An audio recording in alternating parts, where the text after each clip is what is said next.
extraviado siguiendo el camino de Balaam, hijo de Beor, el cual amó el precio de la maldad. Son los modernos maestros del cristianismo oligárquico, son los que hacen milagros, señales y maravillas, los que construyen megatemplos sin que se sepa de dónde sacaron sus millones de dólares. Estos jamás han sido bautizados en la muerte de Jesús. No han muerto con Jesús en el madero y por eso sus miembros siguen siendo esclavos del pecado. Son los violadores de la ley. Son los modernos Balaam, los que aman más la riqueza que la fe de Dios. Estos odian la ley de Dios, buscan pretextos para enseñar a pecar. Te dicen que Jesús perfeccionó la ley. Plop, hermanos, estos están destinados al lago de fuego, porque Dios ya nos ha revelado que los que se salvan son los hacedores de la ley. Pero estos curas y pastores, que son los modernos Balaam, te dicen que Jesús perfeccionó la ley. Es una blasfemia, hermanos, que según ellos hay un mandamiento que Jesús supuestamente no perfeccionó, pero como ya hemos probado, todo es falso. Jesús ni mejoró la ley ni perfeccionó la ley, porque la ley es perfecta, no puede ser mejorada ni perfeccionada, porque ya la ley ha sido perfecta desde el inicio de la creación. Así que Jesús simplemente estableció esa ley perfecta, porque Él es esa ley perfecta. Cuando Jesús murió en el madero, Jesús estableció la ley para toda la eternidad, porque Él mismo fue juzgado por la ley. Él, como Hijo de Dios, siendo juzgado por la ley, sin que Él hubiera pecado en nada, pero siendo culpado por la ley. Eso quiere decir que Jesús estableció la ley. Así que miremos ahora el caso del día de reposo, porque esta es otra de las locuras que dicen los modernos fariseos del siglo XXI, los cuales andan por ahí enseñando a hacer ceremonias y ritos, mientras se dicen que ya no puedes guardar el sábado, porque ahora hay que guardar el día que a ellos les ha dado la gana de declarar como día santo, el cual es el domingo, cosa que no aparece en la palabra de Dios. Pero el sábado, como ya vimos, es el perfecto día de reposo. Es el día que Dios bendijo y santificó. Así que es el día de la liberación, el día en que eres liberado del pecado y por tanto eres liberado de la muerte. Es el día en que recibes la vida eterna. Es el día en que pasas de la desgracia a la gracia. Jesús entonces primero, en el tema del sábado, deja varios puntos claros que habían sido tergiversados por los fariseos. El primero es que para los fariseos ya no se podía sanar ni ayudar al prójimo en sábado. El segundo es que para los fariseos ya no se podía predicar la palabra de Dios fuera del templo. Es decir, que si no era en el templo, el que no estuviera cerca del templo, pues se fregaba, porque si tú salías a predicar en sábado, estabas violando el sábado. Plop.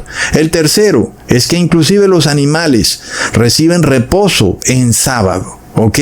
Lo cual quiere decir que hacer misericordia en sábado no es violar el sábado. Ahora empecemos con el primer punto. ¿Es lícito sanar en sábado? Leamos en Lucas capítulo 14, versículo 1 al 6. Aconteció un día de reposo que habiendo entrado para comer en casa de un gobernante que era fariseo, estos le acechaban y aquí estaba delante de él un hombre hidrópico. Entonces Jesús habló a los intérpretes de la ley y a los fariseos diciendo: ¿es lícito sanar en el día de reposo? Mas ellos callaron y él, tomándole, le sanó. Y le despidió, y dirigiéndose a ellos dijo: ¿quién de vosotros, si su asno o su buey cae en algún pozo, no lo sacará inmediatamente, aunque sea en día de reposo?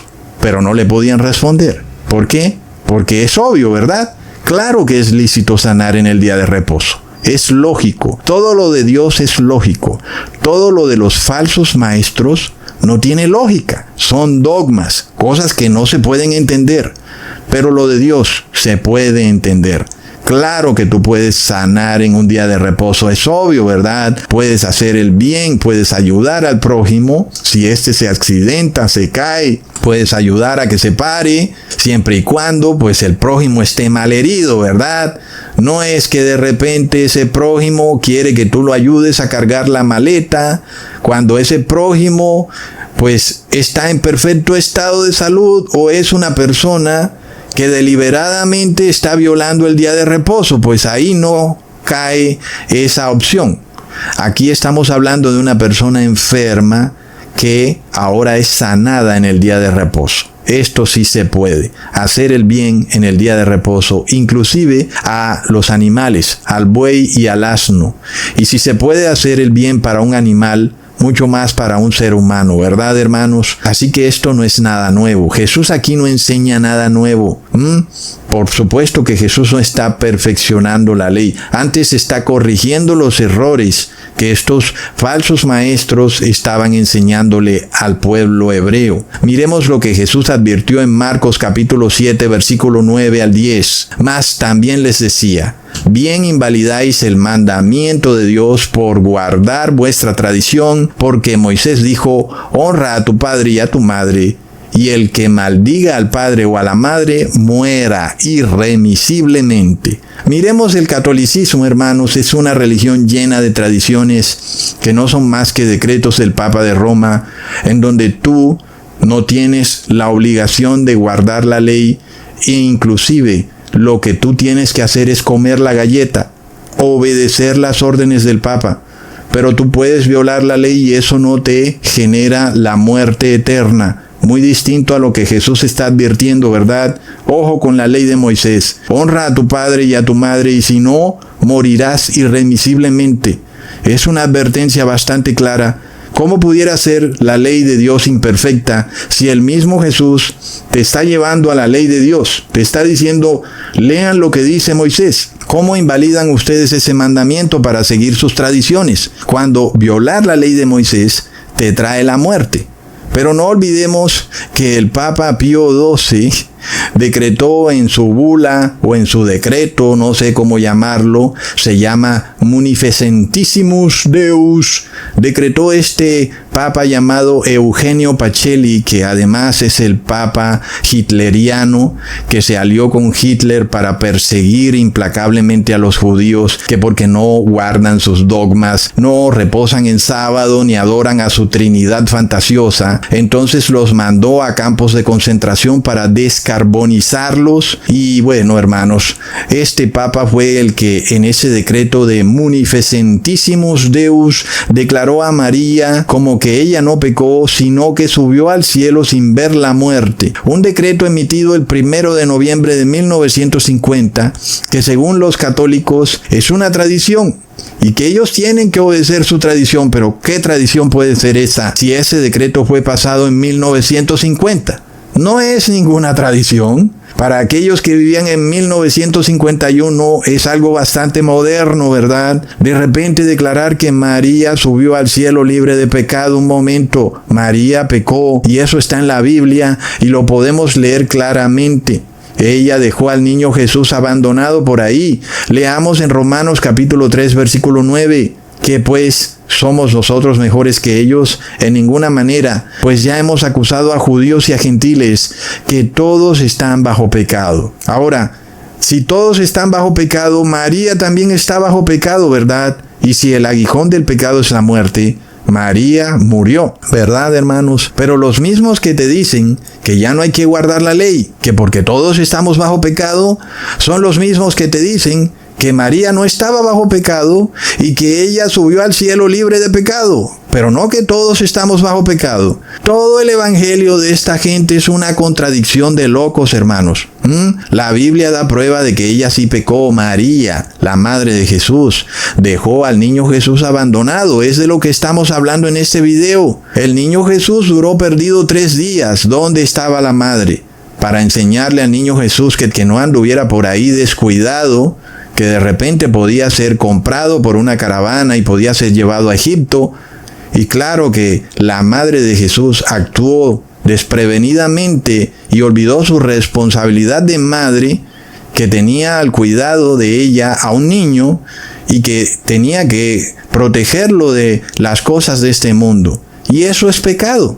Entonces nosotros vemos que María sí pecó, que ella no pudo nunca subir al cielo libre de pecado. Entonces, en el anterior pasaje, el apóstol Pablo dice que todos están bajo pecado. Sí, por supuesto, tú has pecado, pero ahora puedes arrepentirte, puedes confirmar la ley. Por la fe, puedes confirmar la ley. Entonces, ¿cuál es el día para empezar a confirmar la ley? Es el sábado. Por eso es que Jesús los llamó hipócritas a estos líderes religiosos que convirtieron el sábado en un día de esclavitud. Un momento, pero si el sábado es un día de liberación, ¿cómo que una persona no puede ser liberada de su enfermedad cuando hasta un buey y un asno son liberados en sábado para ir a tomar agua? ¿Verdad que es una hipocresía terrible? Leamos en Lucas capítulo 13, versículo 15. Entonces el Señor le respondió y dijo: hipócrita, cada uno de vosotros no desata en el día de reposo su buey o su asno del pesebre y lo lleva a beber. Es que, hermanos, ¿cuántas veces tuvo Jesús que detenerse a reparar el santo día de reposo? Porque estos líderes religiosos lo habían tergiversado de una y mil maneras, cosa que sigue ocurriendo hoy en día. Uno se maravilla de la cantidad de excusas que esta gente saca para decir que ya no hay que guardar el sábado, y de nuevo te están haciendo blasfemar en contra de Dios, te están haciendo caer en pecado de muerte. Leamos ahora otra excusa que esta gente saca, diciendo que Jesús, que porque recogió espigas en sábado, violó el día de reposo. Leamos en Mateo capítulo 12, versículo 1 al 3.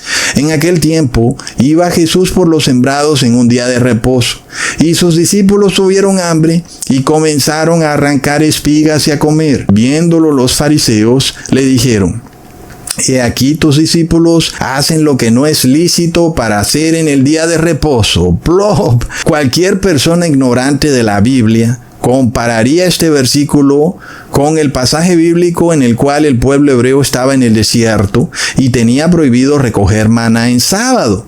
Y por tanto, esa persona pensaría que en efecto Jesús, al recoger espigas en sábado junto con sus discípulos, estaría violando la ley. Y entonces, si fuera cierto que Jesús estaba perfeccionando la ley por comer espigas en el día de reposo, estas personas dirían: pero mira, Jesús entonces sí anuló el día de reposo, el cual ya no es en sábado, porque Jesús recogió espigas en sábado, cosa que no podían hacer los judíos en el desierto, los cuales no podían recoger maná en sábado. Pero vemos que los que sacan estas deducciones no tienen conocimiento de la palabra de Dios. Porque veamos algo, hermanos, si nosotros leemos bien el Viejo Testamento, podemos ver con claridad que Jesús no está violando la ley por recoger espigas en sábado. Leamos esto claramente cuando Jesús dice: un momentico,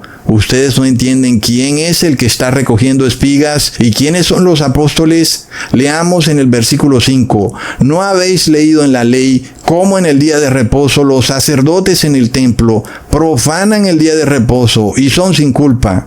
Entonces, de nuevo, ¿a dónde remite Jesús a los fariseos? A la ley. ¿No se supone que esta ley no es perfecta? ¿Cómo pudiera Jesús, el que está perfeccionando la ley, enviar a los fariseos a la ley imperfecta? Pues no tiene sentido, ¿verdad?